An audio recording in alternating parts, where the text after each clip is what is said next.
Hello traders, this is Bill Duryea with Follow the Bots. Welcome to today's FOMC session update. In today's update, we will review the market structure coming into today's FOMC session. We'll talk about the key support and resistance levels prior to today's open, as well as the outcome of the session and what it means moving forward. We'll begin our recap by looking at today's probability range. Here you see the probability range projection coming into today's session. The calculation is based upon the prior high at 1762. The graphic includes information from the prior distribution, including Monday's low at 1752, which, as you can see, corresponds with the previous high from back on the 24th of October, as well as a minor demand cluster that developed during last Friday's session. The previous distribution also highlights the near-term support level down at 1740 and the minor support level above that down at or near 1743. Using the Gaussian mixture model, coming into this week's session, our upside maximum likelihood expectation price estimate was at 1775. In the context of our probability range for today's session, the extreme price excursion target was located up at 1779.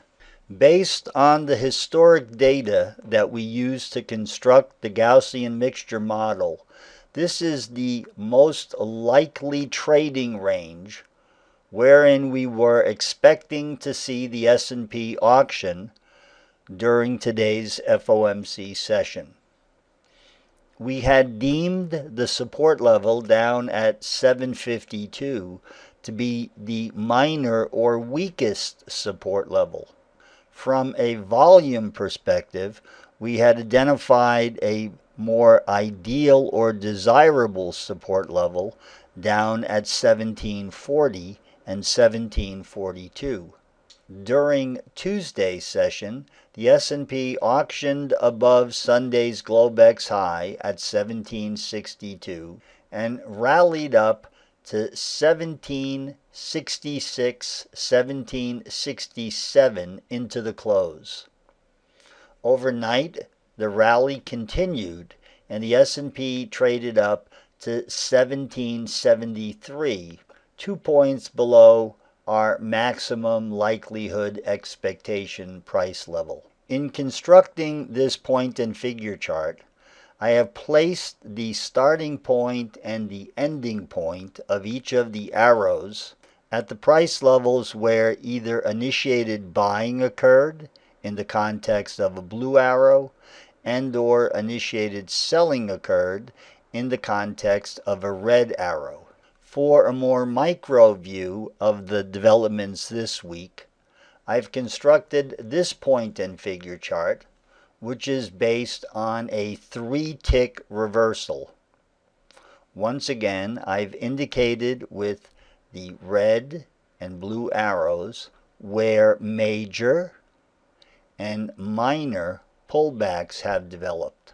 The low from Monday down at 1752 had the initial reference of a minor intraday support level from Friday's session.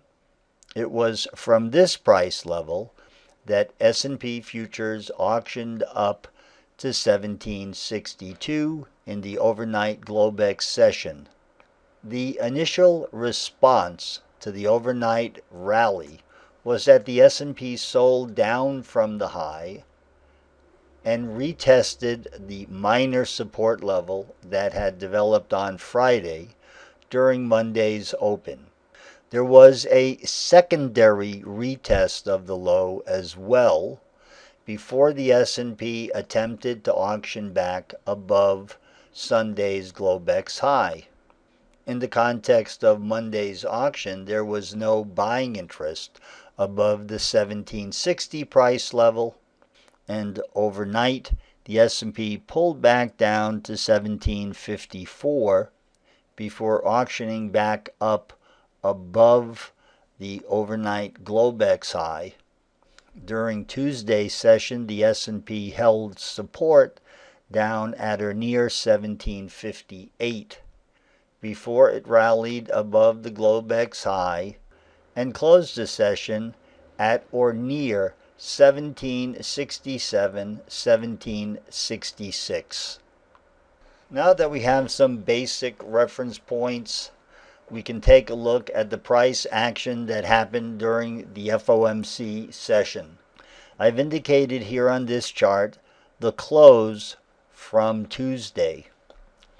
Overnight, there was a minor pullback down at or near 1765 before the S&P auctioned up to its current Globex high at 1773. Before the market opened on Tuesday, the S&P had sold down from its high and pulled back and filled the gap at or near Tuesday's close. The initial gap fill resulted in the market pausing and trading in a narrow trading range, but there was no buying interest willing to auction the S&P back up to the overnight Globex high.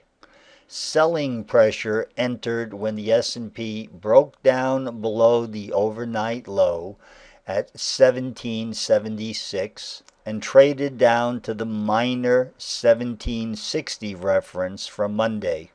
Following the breakdown where the initiated selling entered the market, the S&P retraced twice back up to the 1765 price level.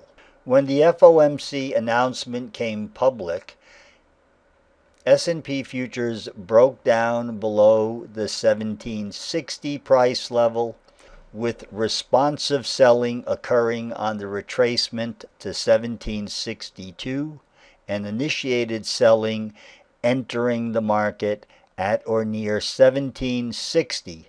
The selling pressure continued until S&P futures had pulled back to Monday's low at 1752.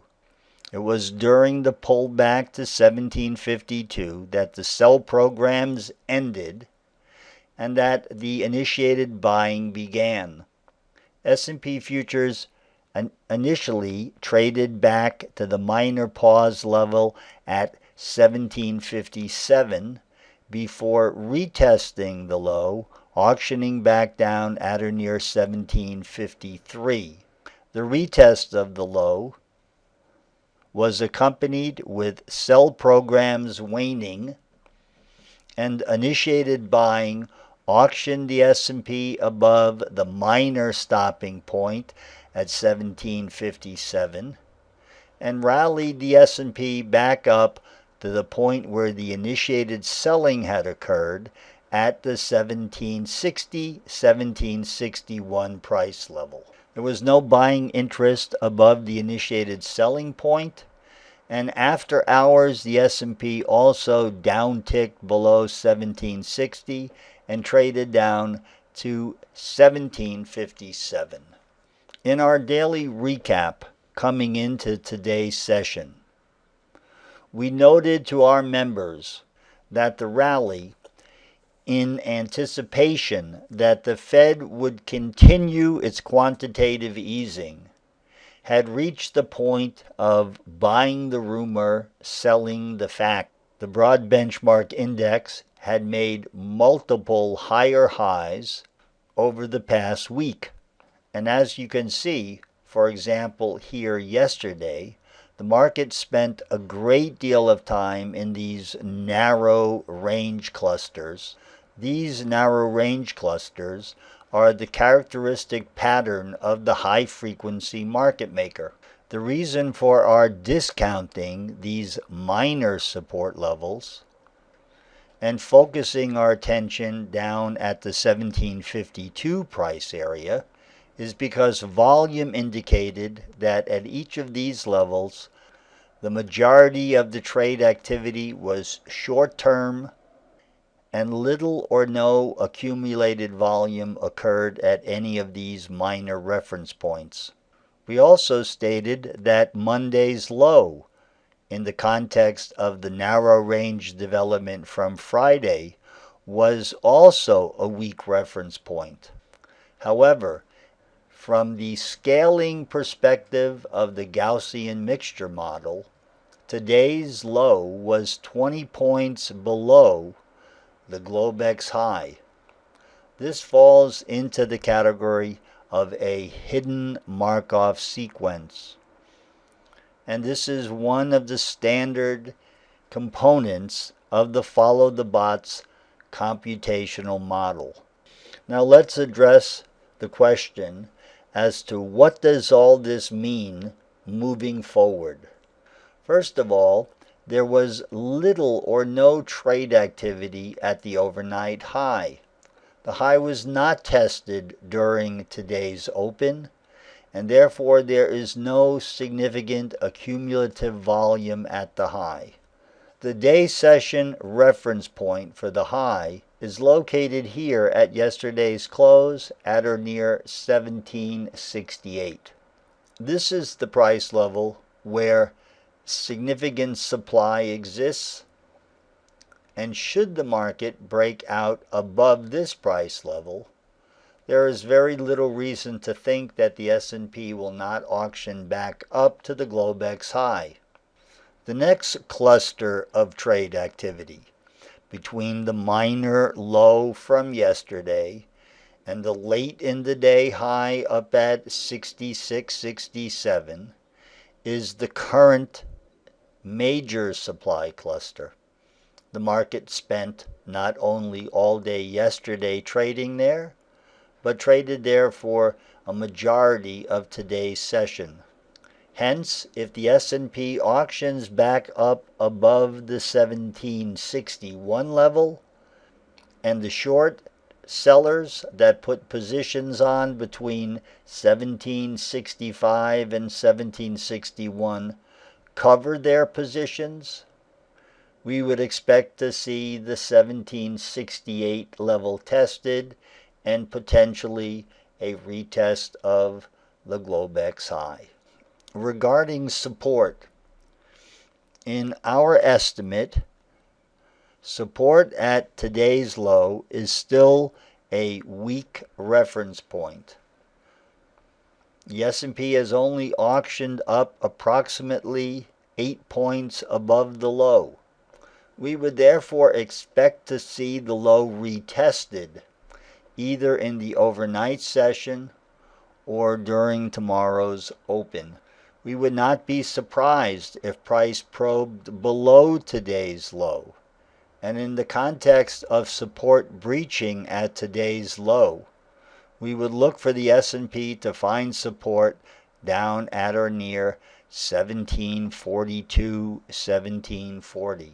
S&P futures have spent adequate time at this price level to expect to see buying interest enter and rally the S&P back up above today's low at 52 and go on to auction above today's late in the day stopping point at 1760. That concludes our recap for today's FOMC session. If you would like to follow our real-time commentary, we invite you to visit us online at www.followthebots.com. Log on and join us some morning at the open.